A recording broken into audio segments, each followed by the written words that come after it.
Everyone is in debt, from broke college students to entire nations. But not all debt is created equal. Some countries borrow to grow, others use it just to keep the lights on. As inflation surges and interest rates spike, the world's IOUs are piling up faster than ever. So who has maxed out the corporate credit card the hardest? And what happens when the payment is due? On today's episode of the Infographic Show, we'll reveal the biggest debt holders on Earth. Let's start with Japan. For a country with a hard-working, responsible reputation, they have really let their debt problems spiral. Government debt is currently more than 230% of GDP. That is the second highest ratio of any country in the world, and the first among advanced economies. Why? Well, like most of us, it's because of questionable financial choices, and partly because of Japan's demographic crisis. The nation is facing a problem most advanced economies are dealing with at the moment: a plummeting birth rate. The country's birth rate first fell below the replacement rate of 2.1 births per woman all the way back in the mid-1970s, which means the population has been skewing older and older.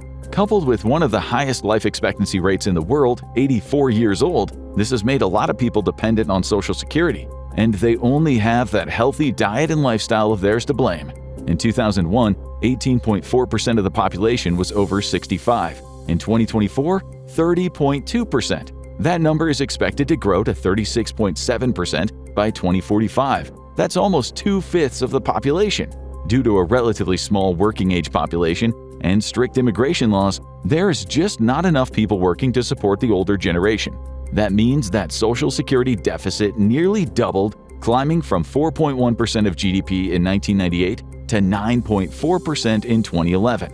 But the way Japan tried to finance its Social Security was also a problem. Japan actually has huge Social Security reserves, and they have only grown over time, from 36% of GDP in 1997 to 60% of GDP in 2023.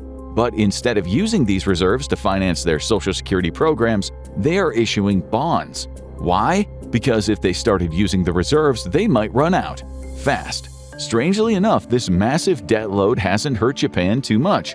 That's thanks to a high domestic savings rate, a stable economy, and the fact that most of its debt is held by Japan itself. And Japan likes to give itself favorable terms and a bit of a break.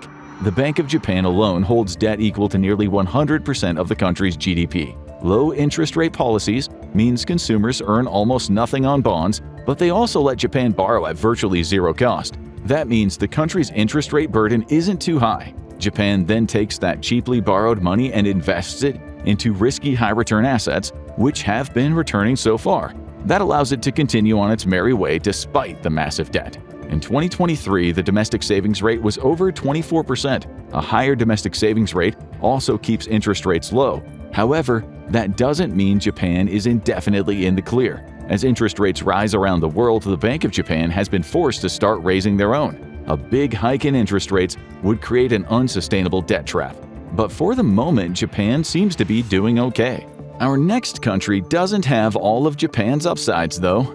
In 2024, Greece's debt-to-GDP ratio was 153%. You might remember when Greece made headlines because of a financial crisis in the early 2010s. To be fair, almost everyone was going through a financial crisis then, but Greece was really feeling it. Unemployment jumped to 27%. Youth unemployment jumped to over 65%. As a result, many young workers left the country, some of them forever, resulting in one of the biggest brain drains Greece has ever seen. Today, the economy and unemployment are faring better, but the financial assistance and loans the country needed are still creating huge problems. To understand why, we have to return to when Greece joined the Eurozone. But first, have you ever had a great video idea but no time to actually make the video? That's where Agent Opus comes in. It's the first AI video agent built specifically for creators. Think of it like your personal AI editing team that can instantly turn your script, article, or idea into a fully produced video. We're talking voiceover, captions, and even motion graphics all handled for you. And making motion graphics is where Agent Opus really stands out. Their AI-generated visuals aren't just slides and stock footage. They've built a new kind of system that understands your content and brings it to life with dynamic, context-aware animations that actually look like they were made by a professional editor. It's truly a game changer for anyone creating content for YouTube, Shorts, TikTok, or Instagram. Whether you're a one-person team or a busy creator looking to scale up, Agent Opus lets you go from idea to video faster than ever. And now they're putting their AI to the test in a live showdown, Agent Opus versus human editors. Join the AI versus human video battle live on Tuesday, December 2nd at 9 a.m. Pacific, where you'll get to vote on the winner, learn pro-level editing tips, and have a chance to win $5,000, plus 2 free months of Agent Opus credits. Click the link in the description to sign up. In 2001, the country's government lied to get in. It misrepresented its finances. Like you inflate your salary when applying for your next MasterCard. The Maastricht Treaty stated that the EU member states had to have a debt of less than 60% GDP. So Greece conveniently forgot to mention that its deficit was over 3% and its debt was over 100% of GDP. Of course, Greece didn't do those financial shenanigans all on its own. It got assistance from the famed crisis developer Goldman Sachs, which helped Greece hide its debt via credit swap transactions. Yes, those are the same ones that helped trigger the 2008 global economic meltdown. Thankfully, they learned their lesson. Just kidding, they're still being widely used. We're sure it's gonna be fine. For the people who work at Goldman Sachs anyway. Why was Greece's debt so high? Years of financial mismanagement from a relatively corrupt government, and big issues with tax collection. Though a stronger economy we'll soon get to has, surprisingly, its own massive tax problems. The IMF estimated that Greece's shadow economy accounts for 27% of GDP. These are all untaxed transactions. The average for other rich countries is 20.2% of GDP. That means that Greece has missed out on taxing more than 1 in 4 euros. To counter the problem, Greece has relatively high tax rates, up to 44% for high earners, which further incentivizes people barely making ends meet with low Greek wages to evade taxes. It's almost impossible to know exactly how much tax Greece has failed to collect, but financial institutions estimate the country loses out on $31 billion of additional revenue every year. Then in 2004, the debt-ridden country hosted the Olympic Games, a famously cheap and low-key affair. They spent another $11.6 billion to put on the event, and this raised the debt-to-GDP ratio to 110.6%, which caused the European Commission to start monitoring its finances, and they did not like what they saw. When the global economic crisis hit a few years later, Greece's economy imploded and its debt ballooned to 180% of GDP in 2017. Greece has really tightened the belt to pay that off, often resulting in domestic uproar as people feel the hit via low pensions, reduced benefits, and other wage versus cost of living issues. But the government now says it can fully pay off its loans from the first bailout by 2031, 10 years earlier than expected. That being said, paying the rest of that debt will still be an uphill battle. But it's a start, unlike our next country's debt problem, which can't be bailed out if it heads off a cliff. Italy has a debt to the tune of 140% of GDP. The country's slow economic growth has made it worse, and in turn the massive debt has been dragging potential economic growth as well. The problem with Italy is that it's a G7 country, a major European economy. Unlike countries like Greece and Portugal, if Italian debt causes a collapse, it can't be bailed out. In 2022, the government debt was 2.5 trillion euros, while Greece's current debt is around 400 billion euros. So why does Italy have so much debt? Ironically, Italy not borrowing during the last financial crisis may be the very reason its debt exploded afterward. Countries that borrowed from the Troika, the IMF, ECB, and European Commission got back on a steady path and cleaned up their acts, even though it was a contentious relationship at the time.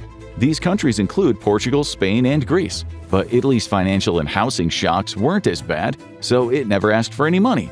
And now, its financial growth is lagging. In the post-financial crisis and pre-pandemic years, Italy's growth hovered between 0 and 1.6%. In 2023 and 2024, it had an average growth of 0.7%. For a country that was almost on par with France and Germany 20 years ago in terms of GDP, that is a distressing development. In 2000, Italy's GDP was over $20,000, Germany was nearly $24,000. In 2023, Italy was up to $39,000 and Germany grew to $54,300.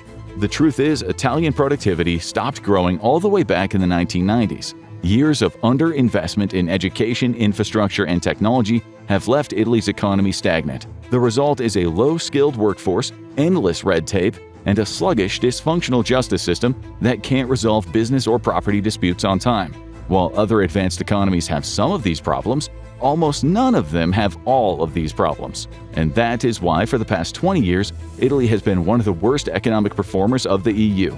And lack of growth keeps making the debt-to-GDP ratio rise. Francesco Saraceno, an economics professor at Luis University in Rome, says Italy chose the wrong growth model back in the 1980s. To respond to globalization, we tried to compete with emerging markets by lowering costs, instead of following the German example of investing in higher quality production.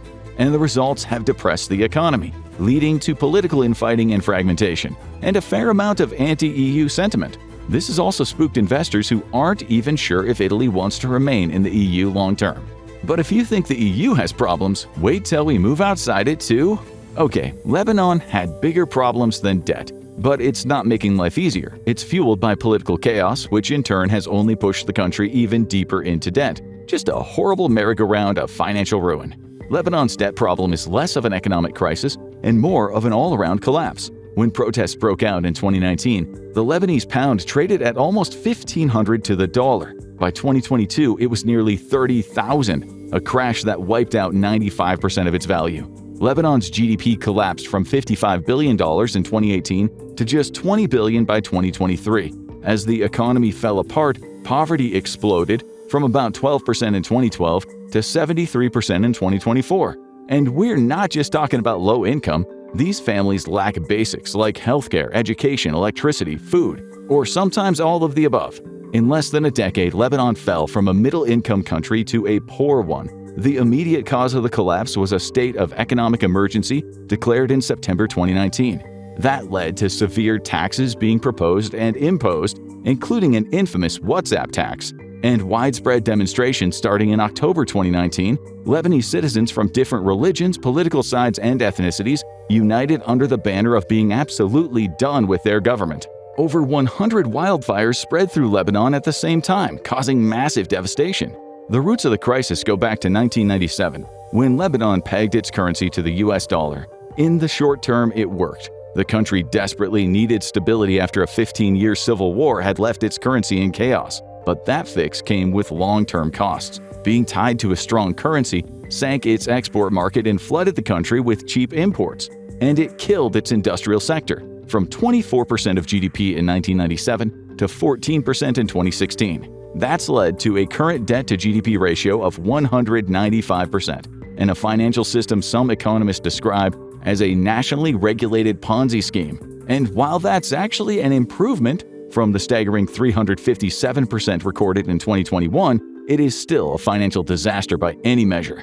But the situation in Lebanon looks like a cakewalk compared to Sudan, which carries crippling debts to the tune of 272% of its GDP, making it the most indebted country in the world. And unsurprisingly, the ongoing violent civil war has done nothing to help. Like many former colonies, Sudan's troubles began with a wave of easy credit in the 1970s, generous loans from the global powers and big international banks that would later come due. Sudan got a lot of help because it positioned itself as the ally to the West within the Arab world and the Horn of Africa. It was the best of times that would quickly become the worst of times. Sudan's primary export, cotton, was getting good prices. Institutions were flush with money from oil price hikes, and private banks were handing out loans like there was no tomorrow. Except tomorrow came. And this generosity didn't last long. A heavy flood hit Sudan in 1978, destroying crops and property. Then U.S. interest rates spiked. Suddenly, repaying debt became impossible. After that, the IMF, World Bank, and others forced austerity and privatization down many developing economies' throats. In other words, structural adjustment programs. This is something many economists now view as complete failures, as well as more loans. Great idea. These measures did nothing besides slash countries' economies to pieces and cause more unemployment, poverty, and inflation, and then leave them in mountains of debt to boot. The austerity measures then made President Jafar Nimeri very unpopular. Governments started popping up and rotating like Sudan was politically speed dating, and they all continued to follow IMF advice, which kept the economy spiraling, while the debt kept ballooning. Eventually, in 1989, an Islamist government took power and the West turned its back on Sudan seemingly forever. A wall of sanctions from the West oppressed the economy even further. Then South Sudan seceded in 2011. which was a little problematic for Sudan because it took 75% of the country's oil production with it. So Sudan had 99 problems, and unfortunately it was about to get another one. In 2023, a civil war started. The ongoing Sudanese conflict has killed at least 150,000 people since 2019. There was some ongoing violence beforehand, and it displaced almost 12 million. 25 million people face hunger. At this point, Sudan's debt seems completely unrecoverable. But for a nation of people just trying to survive, it is far from their top concern. What about other countries? If we're talking about South America, we have to talk about Argentina. The US recently unveiled a plan to help bail Argentina out with $20 billion. The country has been cycling between debt and default for decades. How did this happen to what was once considered one of the most promising economies in Latin America? Well, in recent years, the value of the Argentine peso has fallen off a cliff. At the end of 2019, $1 was equal to around 60 Argentine pesos. As of October 2025, $1 is over 1,300 Argentine pesos. But the debt-to-GDP ratio was around 85% for 2024. That is not great, but it's a far cry from the astronomical debt ratios we've seen so far. So why is Argentina's debt so dangerous? The answers are inflation, a horrible credit history, a weak economy, and borrowing mostly in dollars. So basically the opposite of Japan.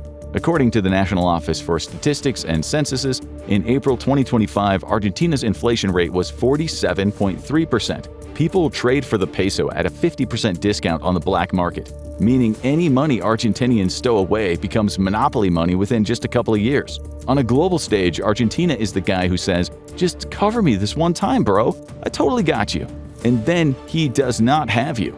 Since declaring independence in 1816, Argentina has defaulted on external debt 9 times. In fact, it is the sovereign default world record holder, a gold medal that no one wants. Argentina has also gotten into a toxic relationship with the IMF, entering into 21 different programs since 1956 to help itself out. To cap all this off, for 22 out of the past 58 years, the Argentinian economy has experienced contractions, so it doesn't seem likely that impressive GDP growth is going to help them pay down their debt anytime soon. Because they've defaulted so often, lenders to the country are only offering Argentina high premiums. Argentinian bonds trade at just over 60 cents on the dollar, which means the world trusts Argentina to handle its finances just as much as you would trust a toddler to operate a grill. Most of Argentina's debt isn't held by the country, as is the case in Japan, or even in pesos. In December 2023, the government debt was $368 billion. Almost 72% of that was in dollars. That means Argentina is highly vulnerable to external shocks, from swings in the exchange rate, which happen almost daily, to shifts in the US economy and global markets. Argentina has been here before, taking out new loans, promising sweeping reforms, and then most of the time not doing them. The severe austerity measures the IMF wanted to impose on it were very politically unpopular. Leaders knew enacting them was basically asking to be kicked out in the next election cycle. Things seemed to be heading in a brighter direction after economist Javier Milei became the country's president in 2023. He slashed spending, he shrank the public sector, and cut regulations. These measures did achieve some success, reining in the peso's inflation, but it was painful for a lot of Argentinians, especially the third of them that live below the poverty line. In September 2025, his party got handed a somewhat shockingly significant defeat in the Buenos Aires provincial elections. Investors now don't believe Milei can actually follow through on his reforms. And anytime investors get spooked, they do what your last 5 hinge dates did: bail and run. The scramble to sell caused Argentina to spend over $1 billion just to prevent the peso from going underwater. It also put the country's ability to make its debt repayment next year into question. So every current financial institution regards Argentina as being in a debt crisis. Before we get to another continent's biggest debtor, we should address other surprising big debt holders that manage to keep their issues in check.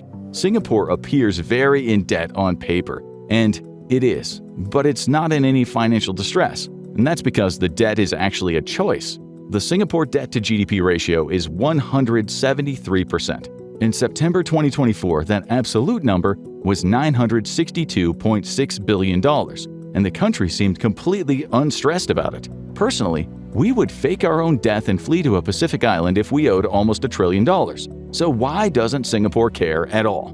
because despite what its GDP says, it has more than enough assets to cover its debts. So it really doesn't matter. Singapore has been running surpluses for most years since 1990, with the exception of the pandemic and immediate post-pandemic years. By 2024, however, it was back to business as usual, with the country running up a $6.4 billion surplus. Surpluses are put into the national reserves and invested through sovereign wealth funds like GIC and Temasek Holdings. A country as financially careful as Singapore makes sure the debt it issues never exceeds its reserves and its returns. Not even close. But why does Singapore even have debt in the first place? Mostly just to help create a debt market. Financing through debt actually has upsides for a country and its businesses as long as it's done responsibly. It acts as a benchmark for other financial assets. Singapore can also manage currency risk this way and reduce reliance on foreign funding. The only other reason Singapore issues debt is for nationally significant infrastructure projects, so the cost will be spread out over generations. Basically, if you earned $100,000 this year and you ran up $173,000 in credit card debt, you would be screwed. But if you had a trust fund paying out a cool $1 million a year, debt wouldn't keep you up at night. In real terms then, Singapore has no net debt. And now we have to talk about the US. The national debt has gone from being a minor issue no one really understands or even thinks about, to one of the most pressing political issues of the country. The United States has $37 trillion in national debt. That means it owes more money than any other country in history. In absolute terms, the US is the biggest debtor in the world. Now, because the US is also the biggest economy in the world, that debt hasn't caused the system to absolutely melt down like it would in other countries. Yet. But carrying 120% of GDP in debt isn't great. If you owed 120% of your annual salary in debt, you would be in trouble. And if you got a student loan in America, you might be familiar with that feeling. The interest rate alone is more than the US's entire annual defense budget. And it's not like the US skimps on its military. In 2024, the US spent $880 billion on interest costs, 3.1% of GDP. That is a huge jump from 2023, when the government spent $658 billion on interest. 32% of that debt is held abroad, mostly by China and Japan, and the US can't pay it off through surpluses because it doesn't have any. In 2024, the government ran a deficit of almost 6.3%. So when does this amount of debt become a problem? As long as interest rates remain relatively low and the US economy rapidly grows, things should be fine in the short term. If economic growth outpaces the interest rate, the US can handle its payments. But the Federal Reserve hiked interest rates in 2022 and 2023 to deal with inflation. And economic growth, that's not exactly going so great. The US had the fastest recovery after the pandemic, but now as other economies speed up, America's is slowing down. The OECD projects global growth to hit 3.2% in 2025, but the US is expected to slow to just 1.8% next year, and down again to 1.5% by 2026. One bright spot is that the Fed cut interest rates by 25 basis points in September 2025 after a weaker than expected jobs report.